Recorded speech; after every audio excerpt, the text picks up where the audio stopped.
Le représentant républicain Steve Scalise a annoncé jeudi en fin de journée qu'il renonçait à sa candidature au poste de président de la Chambre des représentants. Notre Chambre doit encore s'unir et ce n'est pas le cas. Il y a encore des gens qui ont leur propre agenda. Bien qu'il ait obtenu une courte majorité de votes républicains mercredi pour devenir le candidat au poste de speaker, M. Scalise n'a pas pu obtenir une majorité de 217 voix, tous les démocrates devant voter contre lui. Il a dit à beaucoup de gens qu'il serait à 150, il n'y était pas. L'ancien président de la Chambre des représentants, Kevin McCarthy, qui a été démis de ses fonctions la semaine dernière, n'a perdu que 8 voix républicaines et n'a pas exclu d'être réélu président de la Chambre des représentants. De nombreux détracteurs républicains ont déclaré que M. Scalise n'était pas différent de McCarthy et qu'il ne négocierait pas les réductions de dépenses qu'il souhaite.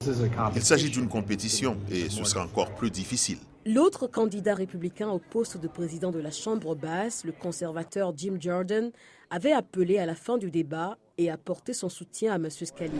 J'espère que nous pourrons nous unir autour du président et commencer à faire le travail du peuple américain et à aider nos amis les plus chers et les plus proches, l'État d'Israël. Les 212 démocrates devraient tous voter pour leur chef de file, Hakeem Jeffries, qui a appelé à mettre fin à la paralysie de la Chambre. Israël a besoin que son ami et allié le plus proche dans le monde, les États-Unis d'Amérique, se tiennent à ses côtés en cette période de besoins urgents.